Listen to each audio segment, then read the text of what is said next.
আজকের সকালটা শুরু করছি এই সুন্দর ব্রেকফাস্টের সাথে পোহা, লুচি আর আছে আপনার সবজি আর চা। So guys, welcome to my channel living ভাইব্রেন্টলি।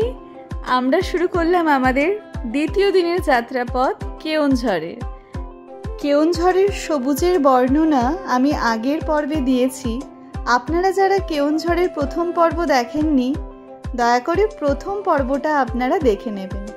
চলুন তাহলে আজকের দিনের যাত্রাপথ আমরা শুরু করছি।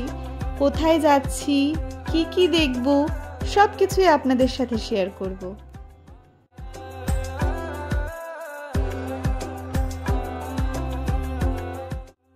পাগলা হাওয়ার বাদল দিনে পাগল আমার মন জেগে ওঠে। গানটা তো শুনেছেন আপনারা নিশ্চয়ই। এই জায়গাটার সাথে কিন্তু বেশ মিল খাচ্ছে।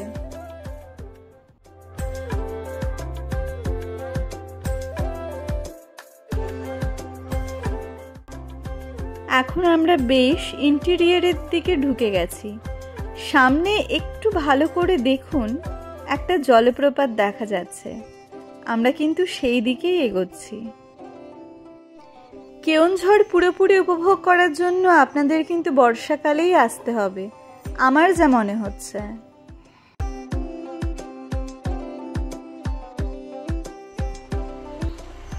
আমরা এবারে এসে পৌঁছেছি খান্ডাধার জলপ্রপাতের দিকে। এই সোজা এগিয়ে হেঁটে যেতে হবে এবার।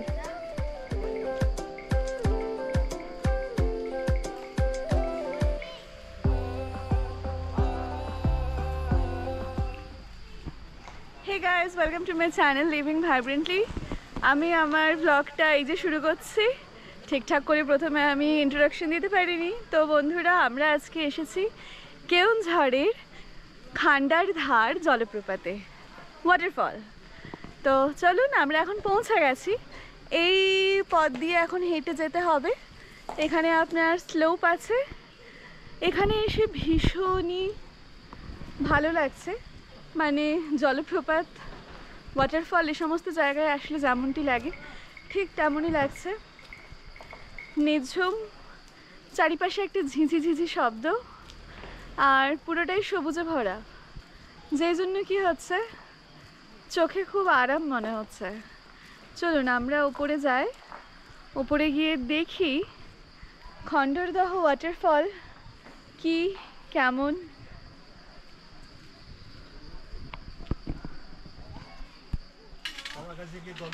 চলুন এবারে সিঁড়ি দিয়ে ওঠা যাক।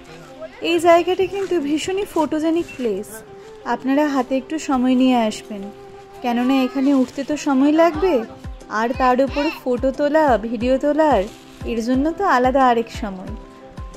আর যেখানে গিয়ে পৌঁছিয়ে আপনার সময় এমনিই শেষ হয়ে যাবে, সেই জায়গাটা কিছুক্ষণ পরেই আপনাদেরকে দেখাচ্ছি।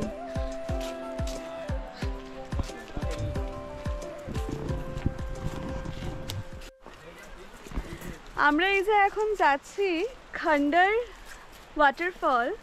তো খণ্ডর মানে হচ্ছে সোয়ার্ড, দ্যাটস মিন যে তলোয়ার হয়। তো তলোয়ারের মতো সরু ভাবে ঝর্ণাটা পড়ছে, যার জন্য এটাকে বলা হচ্ছে খণ্ডর জলপ্রপাত, ওয়াটারফল। আর একটা জিনিস, আপনারা যারা ভুটানের পাড়ও যাননি বা যাবেন, তারা কিন্তু এখানে এসে ভুটানের পাড়োর আমেজটা নিতে পারেন। কেন কি আমার এখানে মনে হচ্ছে ভুটানের পাড়োতে ঠিক যেই আমেজটা পেয়েছিলাম, এখানে ঠিক ওই রকমই লাগছে। চলুন এবারে জলপ্রপাতটা দেখায়।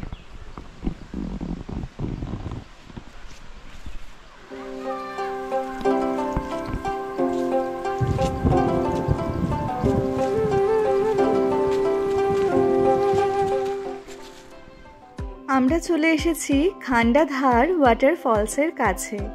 আমি অনেকবার খান্ডাধার ওয়াটারফলসকে নানা রকমভাবে বলে ফেলেছি। এখানকার প্রপার প্রনাউন্সিয়েশনটা হলো খান্ডাধার জলপ্রপাত। আমি আগে খণ্ডর এ সমস্ত বলেছি, যার জন্য আমাকে ক্ষমা করে দেবেন।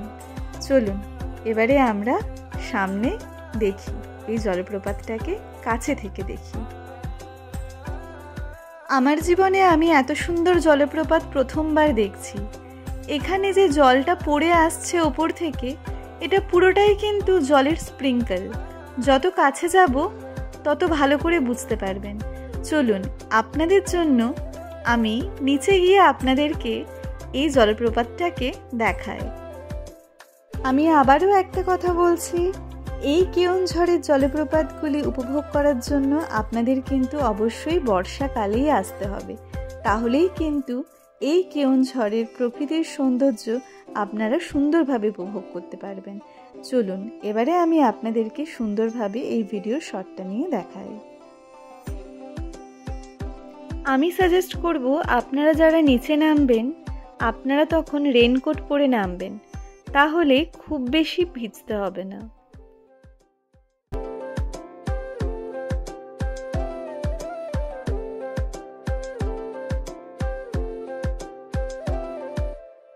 পাহাড়ের গা দিয়ে যেন জল নয়, মনে হচ্ছে যেন পুরো দুধ বয়ে যাচ্ছে।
এইবার আমরা এগিয়ে গেলাম আমাদের পরবর্তী ডেস্টিনেশনের জন্য। আমরা শুধু আমাদের চোখেই নয়, এই ছোটদের চোখ দিয়েও এই প্রকৃতিটাকে উপভোগ করলাম।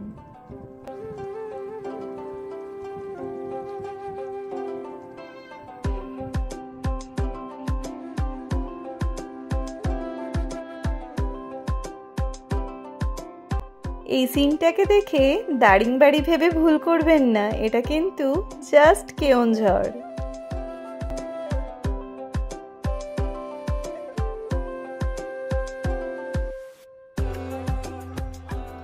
এই রাস্তাটা দেখে মনে হচ্ছে যেন আমরা গভীর অরণ্যে ঢুকে যাচ্ছি। সত্যি কি তাই? চলুন দেখি।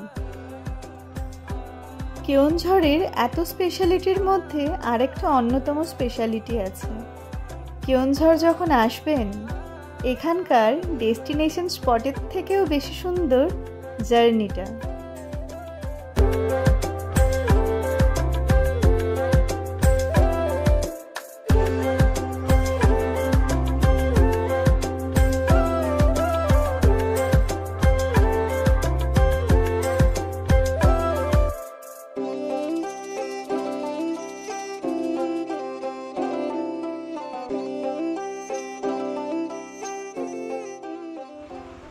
আমরা চলে এসেছি আমাদের নেক্সট ডেস্টিনেশন, দ্যাট ইজ গোনাশিকা। অ্যান্ড এখানে বৃষ্টি পড়ছে, যেহেতু বর্ষাকালে এসছি বৃষ্টি তো পড়বেই। আর এই যে আমরা রেনকোট এনেছি, ছাতা এনেছি, সবই এনেছি। তো আপনারাও যদি বর্ষাকালে যদি প্ল্যান করেন তাহলে অবশ্যই কিন্তু রেনকোট আর ছাতা নিয়ে আসবেন, সঙ্গে বর্ষার জুতো। আপনি গ্রীষ্মকালে আসুন বা শীতকালে আসুন, বর্ষার জুতোটা খুব ইম্পর্টেন্ট। তো চলুন আমরা এখন এগিয়ে যাই গোনাশিকার দিকে।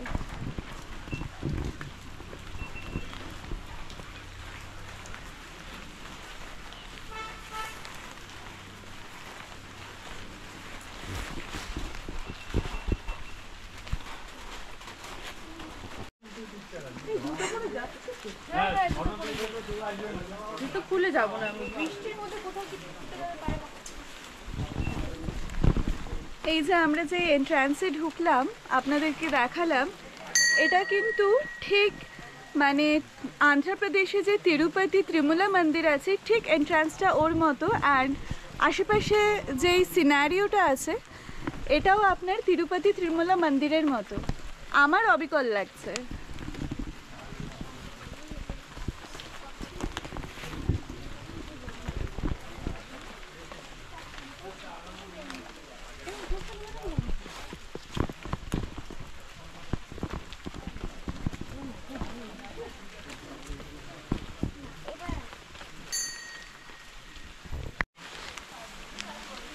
মাত্র 5 থেকে 7 মিনিটের হাঁটা পথ হয়েই কিন্তু এখানে সামনে মন্দির।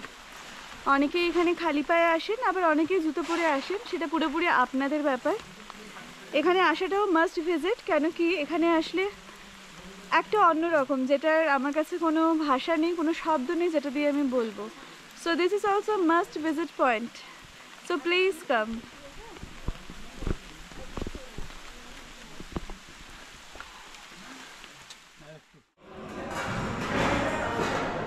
আপনি কি এখন খাবারের ছবি তুলছেন?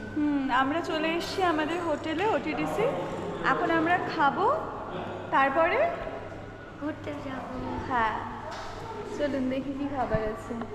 চলো চলো আমি দেখাই আপনাদের খাবার। এখানে প্লেট আছে, পরে এখানে স্যালাড আছে, এটা একটু খুলে দাও। ভাত আছে, দেন এখানে দেখতে হবে কি আছে, ডাল ডাল দেখতে পাচ্ছি আমরা। এখানে এখনো আসেনি। এখানে চাটনি, এখানেও কিছু দেয়নি। এখানে এই কুচুগুলো কি করছে ছোট শেফরা? বলো হাই বলে দাও সবাই।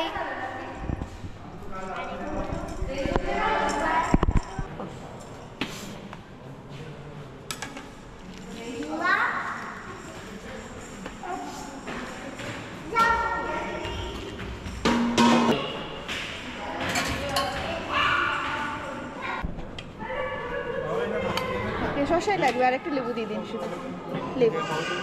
হ্যাঁ থ্যাংক ইউ সো মাচ। আর একটু দাও, ভাত আর একটু দাও। এটা কি? ঠিক আছে, আচ্ছা অল্প অল্প অল্প বাস। বাকি আছে? কি হয়েছে দিদি? না ননভেজ। আচ্ছা তাহলে আপনি ওটা দিয়ে দিন এখন, আবার পরে মাছ নিতে চলে আসবো।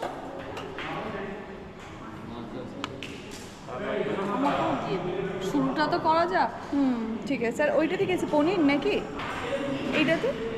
না খট্টা আছে, আমরা চাটনি। ও চাটনি, ডালটা হালকা দিয়ে দিন, অল্প সামান্য একদম। এটা মাছই হবে, ডাল নেব। এটা বাকি হবে। মাছ চলে এসেছে, বাহ দেখে ভালো লাগছে, মাছটা দেখে ভালো লাগছে। আচ্ছা মাছটা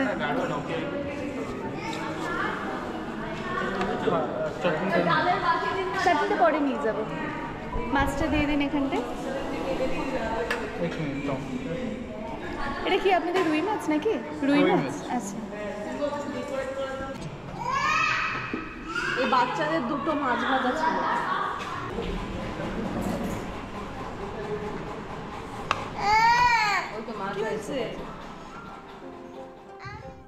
আকাশের রোদ আর মেঘের অপরূপ খেলায় যেন এই সবুজ পাহাড় মেতে উঠেছে। কেওনঝড়ের এই সৌন্দর্যের কথা আমি যতই বলবো ততই কম হবে, কেননা আমার কথা হয়তো শেষ হয়ে যাবে, কিন্তু কেওনঝড়ের এই অপরূপ সৌন্দর্য শেষ হবে না।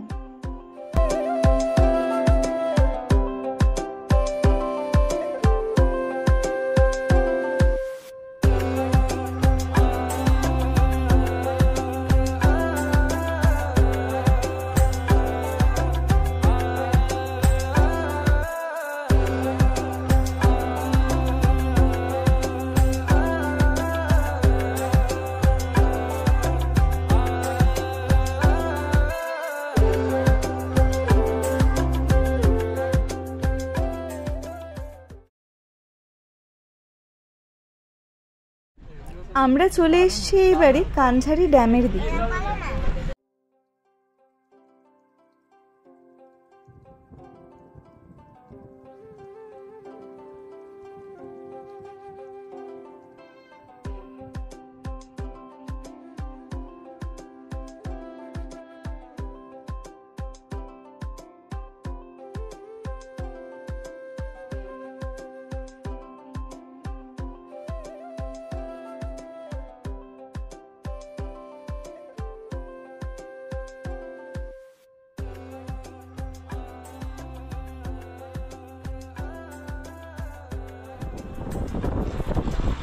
তো দেখো এখানে আমরা এসেছি এখন কানঝারি ড্যামে।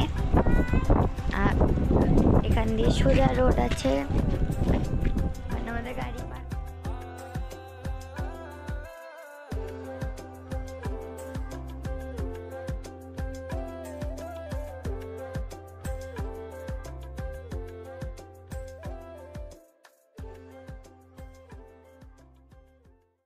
আমরা এসেছি এখানে একটা ড্যামে, কেওনঝড় ড্যাম।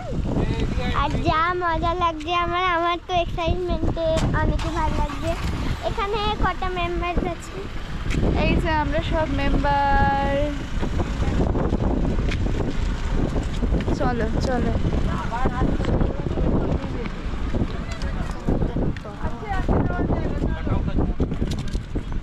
আমার চোখে এত ধুলো লাগছে। চশমা পরেও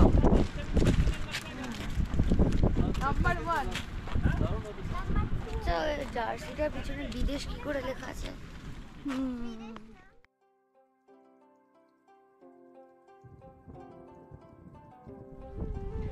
আমরা এখানে এসেছি কানঝারি ড্যামে।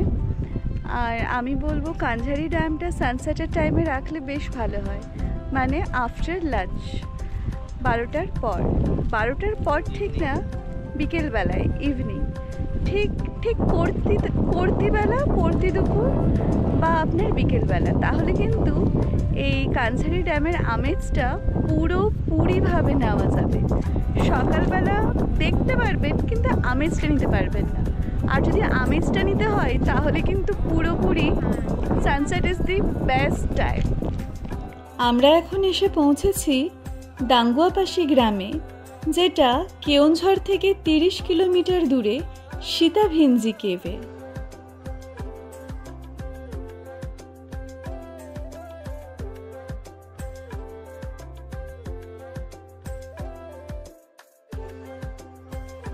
এই সীতাভিঞ্জি গুহা বিখ্যাত তার গুপ্ত যুগের চিত্র এবং শিলালিপির জন্য। এই সীতাভিঞ্জি গুহায় সিঁড়িগুলো এত সুন্দর করে করা, উঠতে আমাদের কোনো কষ্ট হয়নি, বরং বেশ ভালোই লেগেছে। তার উপর যখন এই সিঁড়িতে ফুলগুলো পড়ে থাকতে দেখেছি তখন তো বেশ ভালো লেগেছে। চলুন আমরা ওপরে যাই, ওপরে গিয়ে দেখি। যদিও বা এই জায়গাটি বিখ্যাত এর কিছু হিস্ট্রিক্যাল জিনিসের জন্য, কিন্তু এইখানে আসাতে চারিপাশের পরিবেশ দেখে আপনার মন কিন্তু এমনিই ভালো হয়ে যাবে। শুনেছি এই সীতাভিঞ্জি গুহায় যে চিত্রটি খুব বিখ্যাত সেটি হলো ফ্রেস্কো পেন্টিং, ফ্রেস্কো চিত্র। আর এই ফ্রেস্কো চিত্র দিয়ে করা হয়েছিল চিত্রদুর্গ, যা একটি রাজকীয় মিছিলের চিত্র তুলে ধরে। কিন্তু এখন সময়ের সাথে সাথে চিত্রটি ক্ষতিগ্রস্ত হয়েছে। এই সীতাভিঞ্জি পাহাড়টি অজন্তা গুহার মতো অত্যন্ত বিস্তৃত নয়, তবে প্রাচীন শিল্পকলা এবং শিলালিপির কারণে এটি ঐতিহাসিকভাবে গুরুত্বপূর্ণ। এই সীতাভিঞ্জি গুহা একটি অনন্য ঐতিহ্যবাহী স্থান, যেখানে প্রাচীন ভারতীয় শিল্প, শিলালিপি এবং প্রাকৃতিক সৌন্দর্যের মিশ্রণ রয়েছে। এর গুপ্তযুগের চিত্রকলা এবং শিলালিপিগুলি ভারতের প্রাচীন ইতিহাসের একটি গুরুত্বপূর্ণ দিক প্রকাশ করে, বিশেষ করে ভারতীয় শিল্প এবং সাংস্কৃতিক চর্চার বিকাশের বিষয়ে।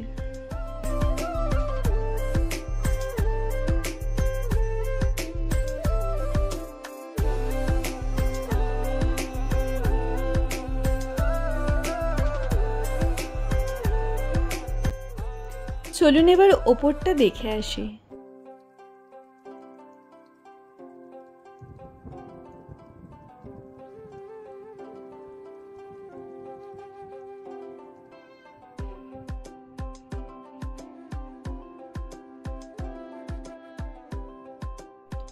অন্যান্য ঐতিহাসিক স্থানগুলির তুলনামূলকভাবে কম পরিচিতি হলেও সীতাভিঞ্জি গুহা প্রত্নতাত্ত্বিক এবং প্রাচীন ভারতীয় শিল্পে আগ্রহী পর্যটকদের আকর্ষণ করে। গুহাটির দূরবর্তী অবস্থান একটি রুক্ষ পথ পাড়ি দিয়ে যেতে হয়, যা পর্যটকদের জন্য একটি অ্যাডভেঞ্চারের অনুভূতিও তৈরি করে। চলুন এবারে আমরা নিচে ফিরে যাই। এই জায়গা আমি ক্যামেরায় আপনাদের যতটা না দেখাতে পেরেছি, এখানে এসে আমি তার থেকেও অনেক বেশি অনুভব করতে পেরেছি। তাই এই জায়গাটিকে শুধুমাত্র চোখে দেখে বিবেচনা করবেন না, এই জায়গাটিতে এসে বিবেচনা করুন, তাহলে আমার আরও বেশি ভালো লাগবে। আমরা এখন যে জায়গাটায় এসেছি এটা হচ্ছে সীতাভেঞ্জ। আর আমি উড়িষ্যার কোনো একটা স্পট বলতে পারছি না যে কম, প্রত্যেকটা জায়গা এতটাই সুন্দর যে আমার কাছে কোনো শব্দ বা ভাষা, কোনো রকম কোনো পরিভাষা নেই যে আমি কিভাবে বলবো যে এই সমস্ত জায়গাটার ন্যাচারাল আর্কিটেকচার এতটাই সুন্দর। আর এই সীতাভেঞ্জ এখানে অবশ্যই আসতে হবে, কেন কি এই জায়গাটা আমি আপনাদেরকে যেভাবে দেখালাম, আমার মনে হয় না আপনারা বাড়ি বসে আপনাদের মনকে এইভাবে আটকে রাখতে পারবেন। উড়িষ্যা আসলে, কেওনঝড় আসলে সীতাভেঞ্জ অবশ্যই। আমার এই ভিডিওটা কতদূর পর্যন্ত পৌঁছবে আমি জানি না। যদি আমার এই ভিডিও ওখানকার কোনো কর্তৃপক্ষ দেখে থাকেন, ওখানকার কোনো মেইনটেনেন্স বা মানে উড়িষ্যার পর্যটন কেন্দ্র যেটা আছে সেখানে যদি আমার এই ভিডিওটা পৌঁছায়, তাহলে আমি তাদেরকে একটা মেসেজ দিতে চাই আমার এই ভিডিওর মাধ্যমে। হয়তো বা এই সীতাভিঞ্জি কেভের এখানটায় পর্যটক একটু কম, তুলনামূলক কম, কিন্তু যদি এর বাইরে একটা ওয়াশরুমের ব্যবস্থা থাকতো তাহলে কিন্তু আমাদের পর্যটকদের বেশ সুবিধা হতো। চলুন, এখন আমরা চলে এসেছি ফ্রেস্কো পেন্টিংয়ের একটি গুহায়। এই জায়গাটা এবারে আমরা ঘুরে দেখি। এই যে ফ্রেস্কো পেন্টিংয়ের এই গুহার কাছে এসে পৌঁছেছি, এটা সীতাভিঞ্জি কেভের ঠিক পাশেই। এখানেও গুপ্ত যুগের সময় সেই ফ্রেস্কো পেন্টিং দিয়ে শিলালিপি করা হতো এবং চিত্রগুলি আঁকা ছিল। সময়ের সাথে সাথে এই চিত্রগুলিও ধুয়ে গেছে, তাই আজকে আমি দেখাচ্ছি এখানকার আশপাশটা আর এই পাহাড় যেটুকু দেখিয়েছি আপনাদেরকে। এখানকার চিত্রগুলিকে কিন্তু আমি আর আপনাদের দেখাতে পারলাম না। আমরা এখানে যে সময়টা এসেছি এটা সানসেটের সময় ছিল, যার জন্য আশেপাশেটা ঠিক অন্যরকম একটা মাধুর্য এনে দিয়েছিল। কোথাও সোনালি তো কোথাও সবুজ মাখানো সোনালি, পুরো রংটাই যেন আকাশে বাতাসে মিলে খেলা করছিল। চলুন একটু এবারে আমরা ঘুরে আসি আর সেই গুহার পাশ দিয়ে আমরা গিয়ে দেখি সেখানকার আমেজটা কেমন।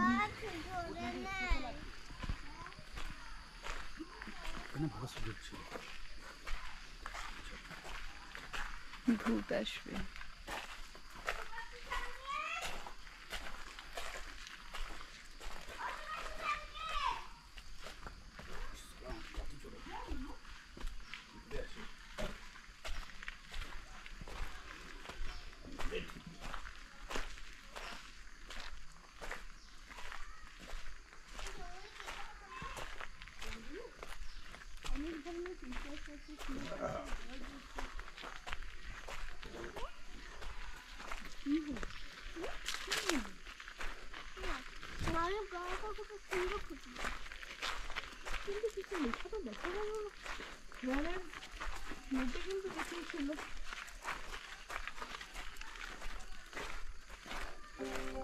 এবারে আমরা এখান থেকে বেরিয়ে রওনা দেব আমাদের ওটিডিসি হোটেলের দিকে। আজকের ভিডিওটা এত দূরই, আবার নিয়ে আসবো নতুন একটি ভিডিও এবং শেষ ভিডিও কেওনঝড়ের। সঙ্গে থাকবেন। ভিডিও কেমন লাগলো অতি অবশ্যই কমেন্টে জানাবেন। আজকের জন্য তাহলে আসছি, টাটা।